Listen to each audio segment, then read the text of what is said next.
Halo, selamat malam saudara. Anda kembali menyaksikan program Kompas Malam bersama saya Rahmat Ibrahim. Selain 3 informasi tadi, kami juga masih memiliki informasi menarik lainnya untuk Anda di malam hari ini. Langsung saja kita simak informasi pertama di Kompas Malam saudara. 3 mobil di halaman parkir Masjid Al-Falah, Kabupaten Cirebon, Jawa Barat terbakar pada Rabu siang. Beberapa kali ledakan sempat terjadi dan membuat panik warga.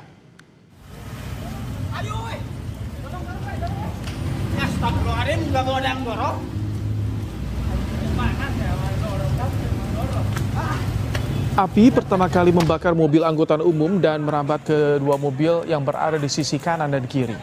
Sejumlah warga panik dan berusaha menyelamatkan diri saat mendengar beberapa kali ledakan dari kebakaran mobil tersebut.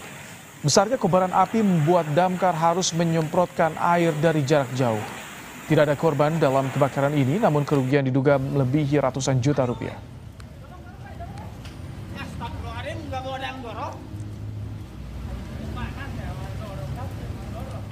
Saudara, pengendara mobil yang melintas di kawasan Tangerang, Banten terkejut dan ketakutan karena ada ular piton berukuran besar tiba-tiba jatuh ke kaca depan dan bergerak ke atap mobil. Beb, aku juga merinding ini Beb, ya kemana itu Beb? Gede banget, tolong. 2 orang di dalam mobil ketakutan melihat ular piton berukuran besar dengan panjang 2 meter dan berat kurang lebih 5 kg melata di kaca depan mobil. Pengemudi pun melajukan mobilnya ke pos damkar terdekat untuk meminta pertolongan. Berbekal alat penjepit satwa berbahaya, 2 petugas damkar mencoba mengevakuasi ular yang sudah sampai di atap mobil.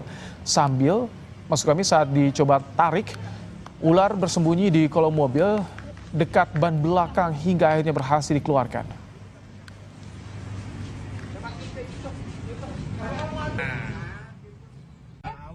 Saat ini objek yang terbakar adalah bagian daripada gedung Al-Munawaroh Asrama Haji Medan. Saat ini kondisi sudah pemadaman total dan tinggal untuk penyisiran masing-masing gedung.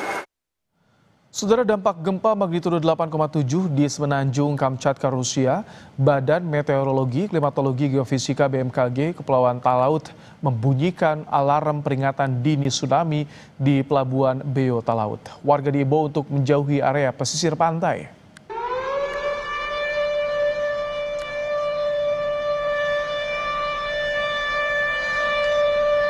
Alarm peringatan dini waspada tsunami dibunyikan BMKG dan pemerintah daerah di Pelabuhan Beo, Kabupaten Kepulauan Talaut, Sulawesi Utara. Selain membunyikan alarm, pemerintah daerah juga terus melakukan sosialisasi terkait potensi tsunami. Tugas mengimbau warga agar menjauhi area pesisir pantai untuk sementara waktu.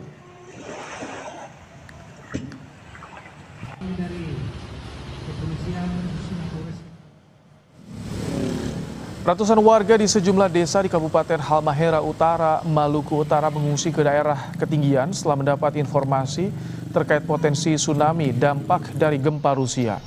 Membawa anggota keluarga, barang seadanya dan dokumen penting, mereka mengevakuasi diri ke sejumlah tempat tinggi, di antaranya Villa Tugu Pancasila di Desa Gamsungi, Tobelo.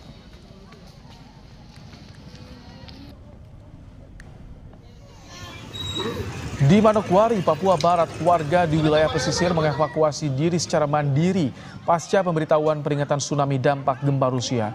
Mereka memilih meninggalkan rumah dengan membawa peralatan seadanya menuju daerah yang lebih tinggi dan aman dari tsunami.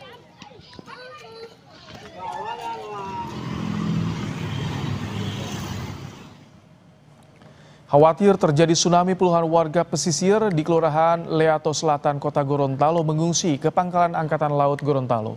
Warga yang mengungsi mulai dari anak-anak hingga lansia, bahkan warga yang sakit dan pasien klinik. Lanal Gorontalo menyiapkan 2 gedung utama berkapasitas 500 orang untuk pengungsi.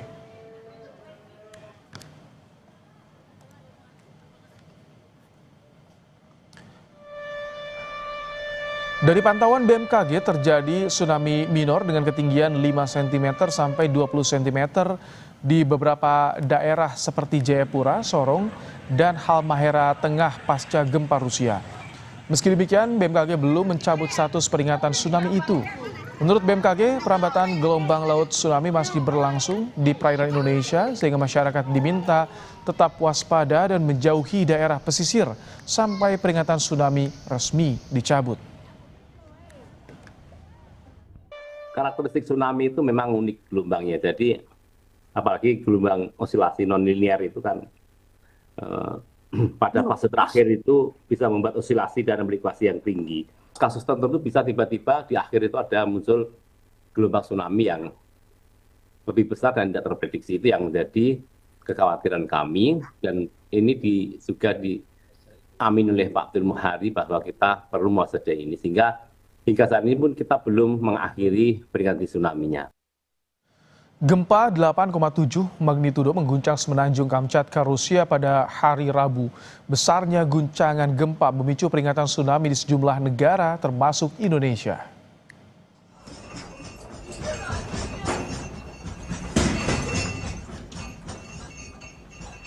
Guncangan gempa membuat warga panik. Beberapa perabot di apartemen dan juga di pusat perbelanjaan berjatuhan. Gempa bermagnitudo 8,7 ini tercatat sebagai gempa terkuat yang melanda Rusia bagian timur.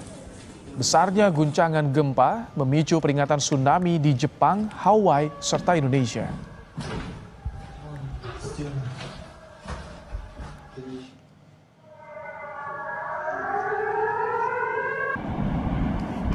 Tsunami menghantam area pesisir kota Severokurilsk, Rusia pasca gempa 8,7 magnitudo melanda semenanjung Kamchatka, Rusia. Inilah visual saat gelombang tsunami menerjang sebuah pabrik pengolahan ikan di Kurilsk. Beberapa bangunan dan material terlihat terbawa air. Otoritas tempat mencatat gelombang tsunami bahkan terjadi hingga 3 kali.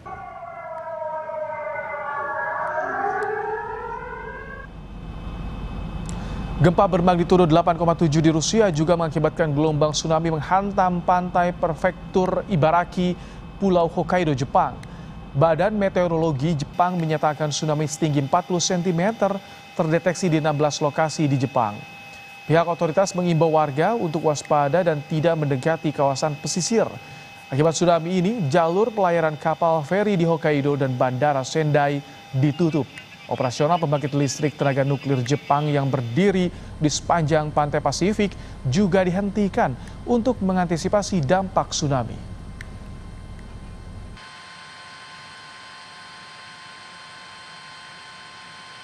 Kita kembali ke dalam negeri, saudara. Pegawai pabrik kosmetik di Pulau Gadung, Jakarta Timur digegerkan dengan penemuan sesosok jenazah di atas plafon pabrik. Petugas kesulitan mengevakuasi jenazah karena diduga korban telah meninggal beberapa hari lalu.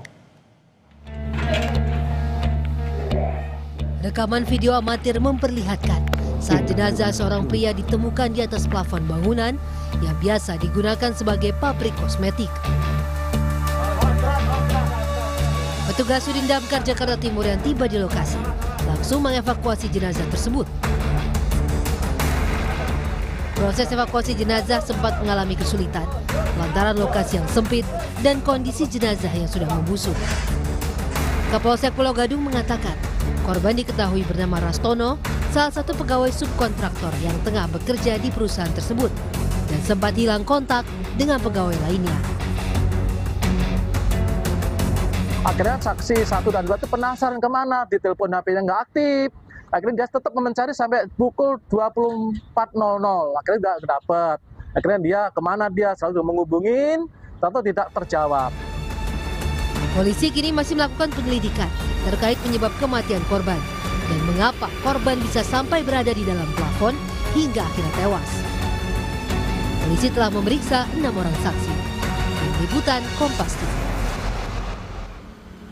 Krisis kelaparan melanda Gaza, 470.000 orang mengalami kelaparan ekstrim.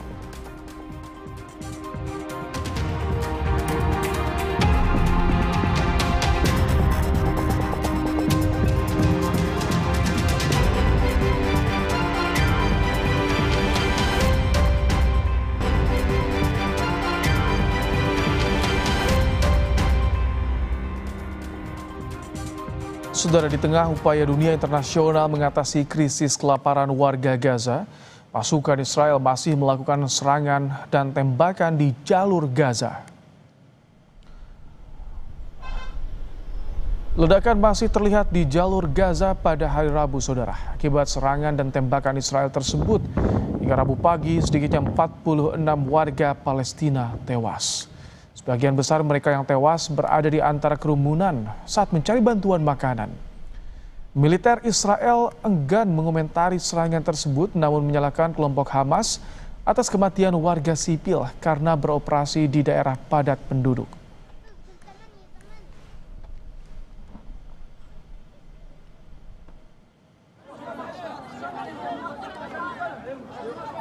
Sementara itu, serangan Israel yang menghantam Gaza sejak Oktober 2023, serangan Israel telah menewaskan 60.034 warga Gaza dan melukai 145.870 orang. Otoritas kesehatan mendata masih adanya korban yang masih tertimbun reruntuhan karena ambulans dan kru pertahanan sipil tak dapat menjangkau mereka.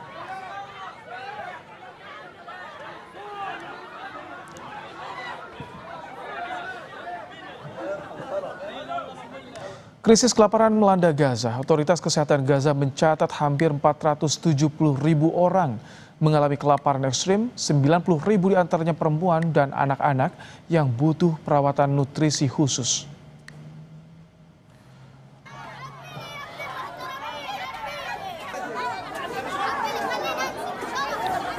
Warga Palestina di Gaza putus asa. Blokade atas akses bantuan membuat mereka sulit dapat makanan untuk sekadar mengisi perut.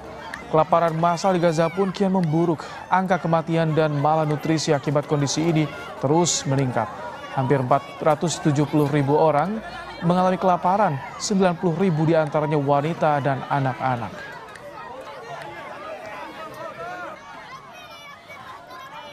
أنا عندي أطفال صغار مش قادر أنا أطعميهم خبز ولا قادر أعيشهم عيشة كريمة زي عيشة البشر. أنا عمالي بجيب لهم هين أنا جريح ومصاب ويعني هم أطفال صغار ومش قادر أنا أبعتهم على الزكيم يروحوا يتلقطوا زي أولاد العالم. Untuk membahas krisis kelaparan yang terjadi di Gaza, sudah terhubung bersama kami Dr. Hadiki Habib, Ketua Presidio Mercy Indonesia. Assalamualaikum, selamat malam dok. Waalaikumsalam, selamat malam Mas Ibrahim. Baik, dok, kami ingin tahu dulu bagaimana saat ini distribusi bantuan yang kabarnya bisa dijangkau lewat udara. Apakah itu efektif, dok? Ya, siang tadi kita juga dapat informasi dari rekan yang tim Mercy yang sudah masuk kembali ke dalam Gaza. Itu mereka melihat bantuan udara yang lemparkan gitu ya dari pesawat gitu ke wilayah-wilayah kantong-kantong pengungsian. Jadi pertama dari segi orang-orang yang ada di tempat pengungsian yang banyak ya melihat ini itu sebagian besar itu tidak berlari ke tempat ini gitu ya karena mereka tahu nanti jumlah yang sedikit ini hanya akan menjadi malapetaka kalau berebut gitu ya. Tentu yang nanti mencari ini adalah yang memang berada dekat dengan area dropnya tadi. Kemudian yang kedua, area dropnya ini sendiri tidak selalu masuk ke zona kemanusiaan gitu ya, karena kan di udara gitu ya. Kita tahu di Gaza ini sendiri sudah banyak buffer-buffer area yang dibangun oleh tentara Israel yang tidak boleh dilalui oleh masyarakat sipil gitu, sehingga masyarakat tidak berani masuk ke area tempat di mana makanan tersebut atau bantuan kemanusiaan itu di drop gitu. Oh, oke. Kalau kita lihat ada di visual yang warga mengambil di pesisir pantai, apakah itu termasuk zona yang aman yang bisa dilalui oleh warga Gaza? Atau ini justru salah satu zona yang berisiko, dok? Ya, zona kemanusiaan itu ada di daerah Gaza Tengah, daerah Al-Mawasi gitu ya. Kemudian itu di Gaza Tengah. Kemudian di Gaza Utara itu di daerah Gaza City. Nah daerah-daerah ini sendiri memang lebih dekat ke tepi pantai gitu. Tapi tadi yang mereka bisa ambil tentu kalaupun dia di drop di daerah situ, pertama tidak mungkin di drop di tempat pengungsi berkumpul karena tentu membahayakan jiwa. Nah kalaupun di drop di sepanjang pantai ya risikonya ya masuknya ke laut gitu. Ya artinya ya tidak membantu juga, tidak membantu banyak sebenarnya. Ya usaha yang sedang dibuat ini dalam rangka mengulur waktu atau namanya menunjukkan niat baik, tapi pada intinya sebenarnya bukan ini yang diperlukan, tapi membuka blokade. Oke, buka blokade tapi sambil tentu berharap blokade bisa segera dibuka. Ini untuk distribusi bantuan lewat mana lagi sih celahnya, Dok? Ya, beberapa minggu terakhir ini kan bantuan itu ada dikirimkan masuk dengan jumlah terbatas ya. Salah satunya melalui pintu Rafah dan satu lagi melalui utara Gaza. Akan tetapi daerah utara sendiri sudah ditutup dan banyak penjagaan sehingga makanan-makanan ini tidak bisa masuk ke daerah Gaza City yang merupakan daerah kemanusiaan. Karena apa? Karena banyak yang udah keburu dicuri gitu ya di daerah utara yang sekarang sudah tidak tidak berpenghuni spesifik gitu ya, tidak ada pemerintahan yang mengatur di situ. Baik. Dok. Di daerah selatan juga banyak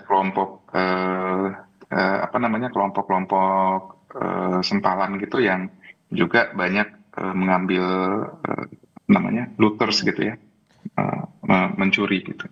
Pantauan dari rekan-rekan Mercy Indonesia yang tiba saat ini bisa memasuki wilayah Gaza, bagaimana kondisi warga Gaza saat ini ketika tadi bantuan makanan pun tak bisa dijangkau maksimal? Ya, yang kami saksikan, terutama karena kita bertugas di pelayanan kesehatan ya, di rumah sakit, kelaparan ini sebenarnya sudah ke semua warga Gaza gitu ya. Jadi bukan hanya 49.000 tadi itu yang memang tercatat sebagai orang yang sudah sakit akibat kelaparan, tapi orang-orang yang kita lihat dan pernah kita jumpai sebelumnya juga kita sudah lihat penurunan berat badan, tanpa gejala-gejala malnutrisi itu sudah tampak ya, termasuk untuk para tenaga kesehatan yang bertugas selama ini di rumah sakit gitu, baik dokter maupun perawat. Dok, tekanan internasional seperti apa sih, Dok, yang bisa dilakukan untuk bisa terutama membuka blokade agar permudah akses bantuan, Dok? Ya, untuk menjawab ini mungkin di luar domain kami. Tapi yang kita ikut saksikan dan membersamai ini memang tekanan-tekanan dari lembaga kemanusiaan, baik yang sifatnya formal seperti Badan Dunia WHO maupun yang non-government gitu ya, ini terus-menerus dilakukan. Tapi memang butuh dukungan gerakan negara gitu ya, baik negara-negara Timur Tengah maupun negara-negara yang punya kewenangan dalam mengatur gencatan senjata ini ya, seperti Qatar dan Mesir dan Amerika Serikat sendiri gitu. Baik. Karena ini sudah bukan masalah negosiasi lagi, tapi ini memang masalah kebutuhan dasar manusia sih sebenarnya. Masalah kemanusiaan. Terima kasih Dr. Hadiki Habib, Ketua Presidium Mercy Indonesia, telah bergabung di program Kompas Malam hari ini, Dok. Terima kasih. Kita ke informasi lain, Saudara. Sebuah minibus jadi sasaran pengerusakan oleh rombongan pengantar jenazah di Penjaringan, Jakarta Utara. Diduga pengerusakan ini dipicu karena bersinggungan di jalan antara minibus dan rombongan pengantar jenazah. Rombongan, maju. Rombongan pengantar jenazah tiba-tiba mengepung dan melakukan perusakan pada sebuah minibus di Jalan Lang Laut, Penjaringan, Jakarta Utara pada Minggu pagi. Tak lama minibus ini kemudian melarikan diri dari kerumunan dalam kondisi kaca depan retak dan salah satu spion patah. Belum diketahui motif dari perusakan minibus, namun diduga hal ini dipicu karena bersinggungan di jalan. Polisi masih mencari pelaku perusakan minibus. Rombongan, maju. Ya pun memang belum ada yang melakukan pelaporan baik di Polsek maupun di Polres. Namun demikian kita tetap jemput bola, proaktif untuk mencari informasi dari kejadian tersebut. Masih kita dalami apakah sebelumnya mobil putih ini sempat bersinggungan atau bagaimana dengan rombongan, itu masih kita dalami untuk penyebabnya. Wakil Presiden Gibran Rakabuming menemui korban pembubaran kegiatan dan perusakan rumah doa di Padang, Sumatera Barat.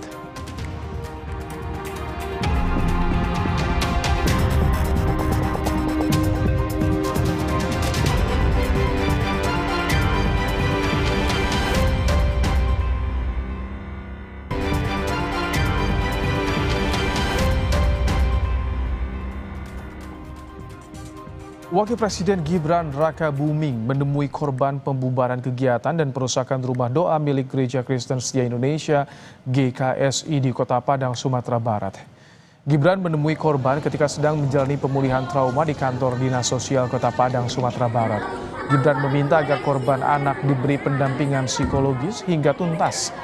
Kunjungan yang berlangsung sekitar 22 menit ini digelar secara tertutup di Aula Dinsos Padang. Wakil Presiden menanyakan korban dari anak kita, ada 2 orang yang masih belum bisa berjalan, 1 orang beliau katakan untuk dibawa ke rumah sakit itu ketiga anak dan mungkin dibiayai oleh negara atau bagaimana sampai sehat supaya anak yang kelas 1 SMP dan kelas 5 SD kembali sekolah seperti biasa walaupun mungkin pakai kursi roda.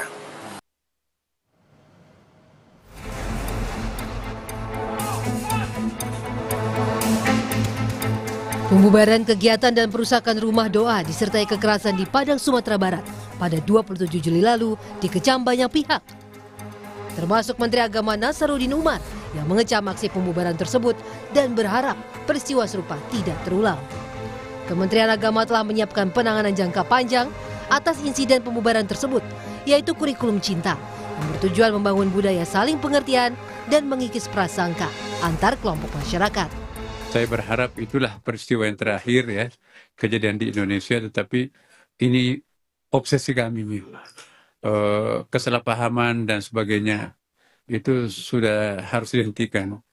Maka itu Kementerian Agama punya falsafah tersendiri, kalau seperti ini kejadiannya tidak, jangan-jangan nanti akan ada lagi, maka itu kami selaku Kementerian Agama mencari pendekatan lain dengan cara memperkenalkan kurikulum cinta. Kurikulum cinta ini secara mendasar akan kita obsesikan untuk menghilangkan segala bentuk prasangka, kecurigaan, dan juga kesalahpahaman antara satu sama lain. Dalam kasus ini, polisi telah menangkap 9 orang yang diduga pelaku perusakan rumah doa di Padang, Sumatera Barat. Penangkapan terduga pelaku dilakukan berdasarkan sejumlah video yang beredar di media sosial. Mengamankan 9 orang di antara yang diduga melakukan perusakan, dan saat ini dari 9 orang itu informasi terakhir ada beberapa orang yang memang sebagai pelaku perusakan dan beberapa orang hanya ikut-ikutan. Kemenak akan segera bertolak ke Pemkot Padang untuk mengumpulkan data terkait peristiwa perusakan rumah doa. Menurut Menteri Agama, kejadian serupa bisa terulang jika tidak dicegah secara sistematis. Tim Liputan Kompas TV. Saudara Ketua DPP PDIP Ganjar Pranowo menyatakan dirinya menghormati keputusan Presiden ke-7 Republik Indonesia Joko Widodo terkait kabar Jokowi akan jadi Dewan Pembina PSI. Hal tersebut disampaikan Ganjar saat menghadiri bimbingan teknis yang digelar DPP PDIP di Denpasar, Bali. Ganjar pun menyebut dirinya menghormati siapapun untuk memilih partai politik apapun. Sebelumnya Jokowi menyebut akan memberi dukungan secara penuh kepada PSI saat ia menghadiri Kongres PSI di Solo, Jawa Tengah.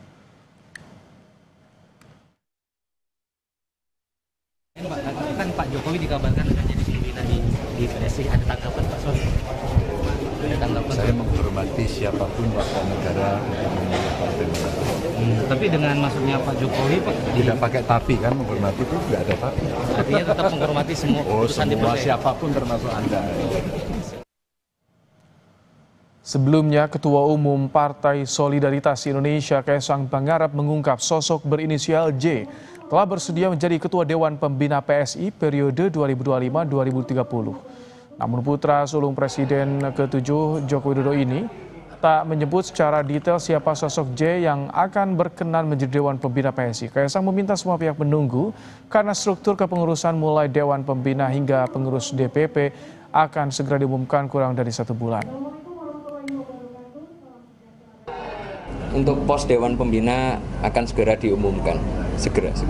Insya Allah dalam waktu 1 bulan ini full komplit dari Dewan Pembina. Inisial Mas J ya Mas?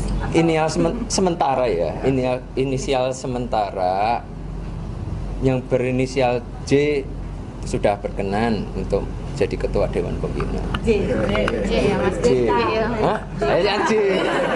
Saudara, dalam pidatonya, Presiden RI ke-6 Susilo Bambang Yudhoyono menyampaikan pesan agar para pemimpin tidak menyalahgunakan kekuasaan. Hal ini disampaikan SBY dalam pidatonya yang membahas tentang peradaban. SBY menyebut Indonesia hendaknya banyak belajar dari runtuhnya negara-negara besar. Selain soal kekuasaan, SBY juga bicara tentang situasi global dan perdamaian dunia.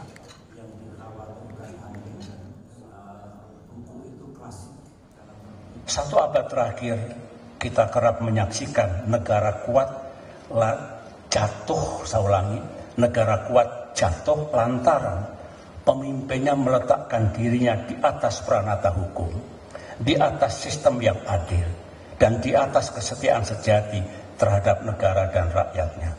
Ini tentu mengingatkan para pemimpin dunia, baik pemimpin politik, pemimpin bisnis, maupun pemimpin apapun. Jangan bermain-main dengan kekuasaan. Jangan menyalahgunakan kekuasaan. Ingat. Usai jeda, saudara, 2 jasad balita berjenis kelamin perempuan ditemukan di Pantai Sigandu, Batang, Jawa Tengah pada Rabu pagi. Polisi masih melakukan penyelidikan untuk mengetahui penyebab kematian korban.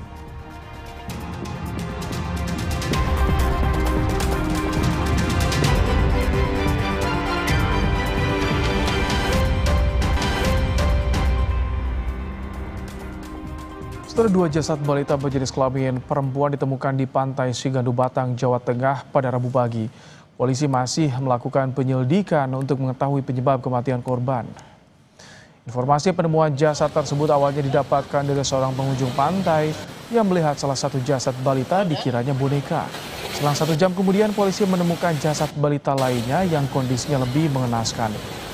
Di lokasi polisi juga menemukan motor yang diduga milik orang tua korban. Kami masih dalam penyelidikan, Pak. Kita tidak mau menduga-duga karena kita harus perlu menyelidiki tentang penyebab dia mati, terus dari keluarga mana kita belum tahu. Untuk mengetahui perkembangan kasus penemuan jenazah balita di Pantai Sigandu, Batang, Jawa Tengah, kami sudah bersama dengan Kasat Reskrim Polres Batang, AKP Imam Muhtadi. Assalamualaikum, selamat malam Pak Kasat.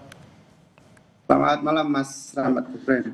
Pak, tadi kan informasinya orang tua balita masih diburu. Apakah sudah diketahui orang tua balita, sudah diamankan, diperiksa Pak?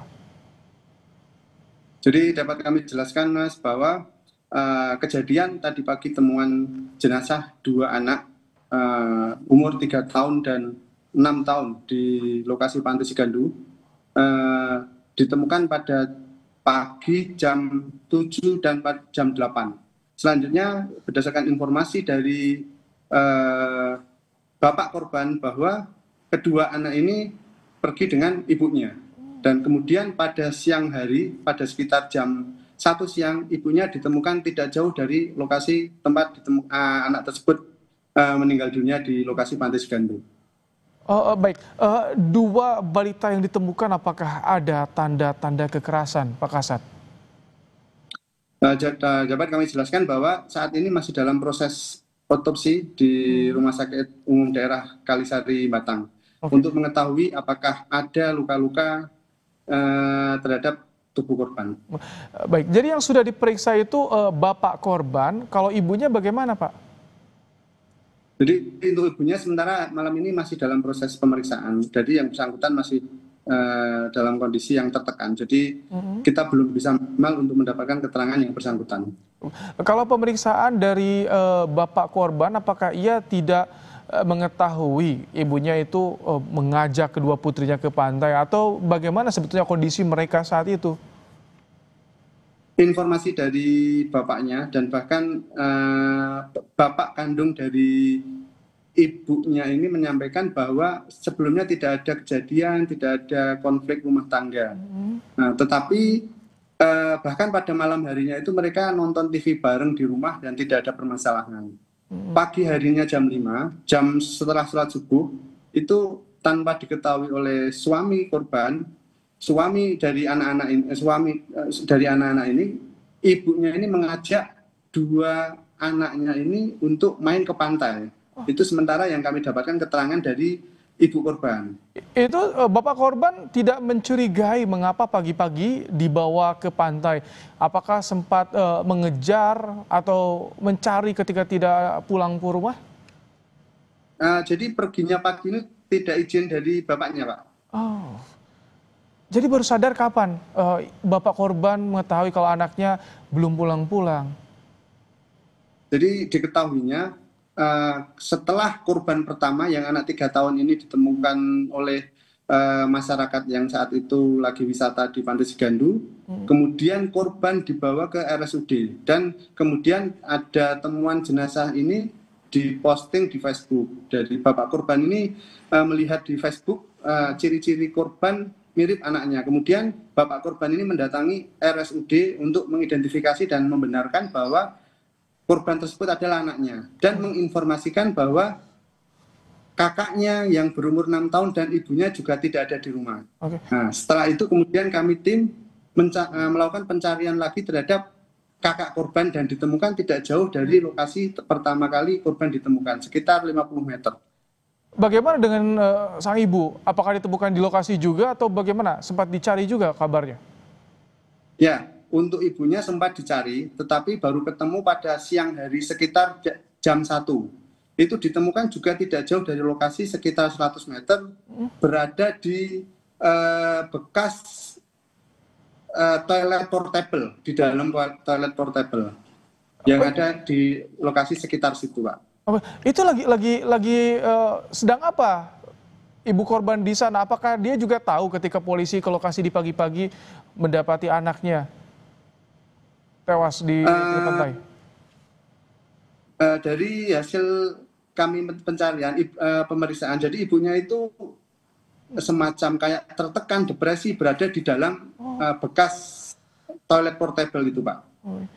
Jadi kedua balita ini ditemukan dalam kondisi mengenaskan, Pak Kasat ya? Iya, betul, sudah meninggal dunia. Ini ada riwayat depresi tidak dari ibu korban? Apakah pernah juga bercerita pada suaminya? Nah, sementara saat ini pemeriksaan belum bisa maksimal karena yang bersangkutan masih masih tertekan dan kondisinya juga masih belum bisa memberikan keterangan yang maksimal. Kalau misalkan ini melibatkan juga dokter kejiwaan atau bagaimana, Pak Kasat? Ya, rencananya kami nanti setelah proses otopsi selesai, langkah penyelidikan kami selanjutnya adalah kami akan berkoordinasi dengan tim ahli kejiwaan untuk memeriksa kejiwaan dari ibu korban. Pak Kasat, kan di lokasi juga ada kendaraan, ada sepeda motor yang ditinggalkan ibu korban itu. Bagaimana barang bukti yang disita? Apakah juga ada benda-benda mencurigakan di sepeda motornya atau seperti apa, Pak Kasat? Tidak ada, Pak. Memang pada saat berangkat dari rumah itu menggunakan sepeda motor dan diparkir di pinggir jalan. Jadi sepeda motor itu memang sebagai petunjuk kami datang ke lokasi dengan mengendarai sepeda motor dan bersama dengan dua anaknya. Baik, terima kasih Kasat Reskrim Polres Batang AKP Imam Muhtadi telah menyampaikan bagaimana informasi terkini penyelidikan kasus dua balita yang tewas di pinggir pantai di Batang. Terima kasih Pak Kasat. Terima kasih Mas Rahmat. Saudara, sejumlah warga nekat menerjang derasnya arus banjir lahar hujan Gunung Semeru di Lumajang, Jawa Timur untuk beraktivitas. Warga terpaksa melintasi banjir lantaran jembatan limpas yang menjadi penghubung antar desa tertutup material banjir lahar.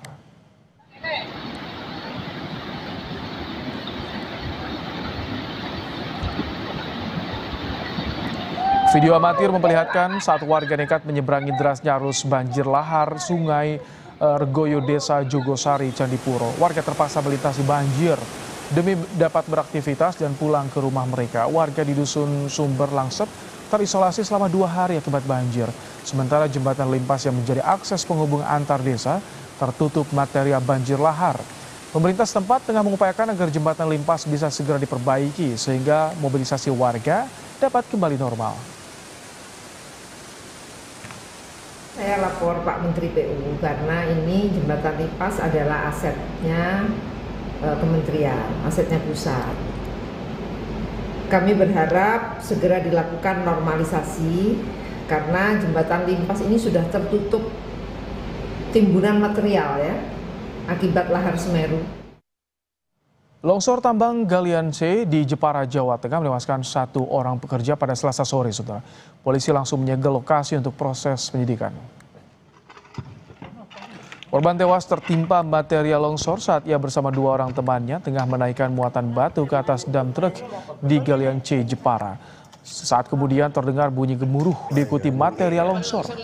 Ketiga pekerja berusaha menyelamatkan diri namun naas, korban tak bisa menjauh dan tertimpa material longsor. Polisi langsung menutup lokasi dengan garis polisi untuk proses penyidikan. Betul, tembiliki terus. Kemarin di sini ada tiga orang kemarin. Yang jadi korban 1 itu ya? Ada korban 1. Kemarin, terus yang lain kondisinya gimana, Pak? Yang lain selamat. Dan hari ini dari Kanit Tipiter, Pak Fatir, langsung cek lokasi untuk penyidikan lebih lanjut. Jadi ini mungkin biar untuk pembelajaran bagi kita semuanya. Sejumlah pemandu parkir liar atau kerap disebut Pak Ogah lari tunggang langgang saat mengetahui ada razia yang digelar petugas gabungan Satpol PP bersama Sudin Sosial di wilayah Sawah Besar, Jakarta Pusat.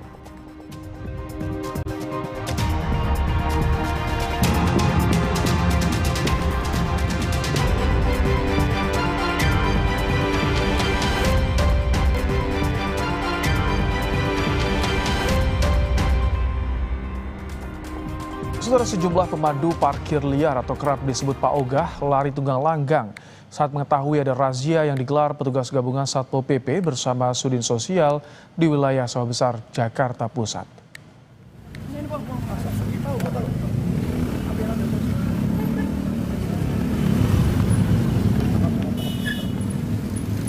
Aksi pengejaran terjadi antara petugas dan Pak Ogah saat razia digelar. Pemandu parkir liar ini seketika panik saat mengetahui adanya razia. Meski berupaya kabur dan mengecoh petugas, sejumlah Pak Ogah berhasil ditangkap.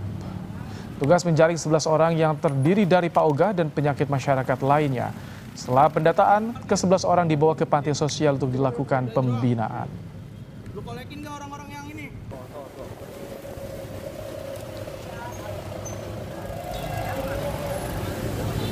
Sudah informasi tadi jadi sajian penutup Kompas Malam hari. Jangan lupa cukupi kebutuhan air mineral Anda setiap hari dan rasakan kesejukannya.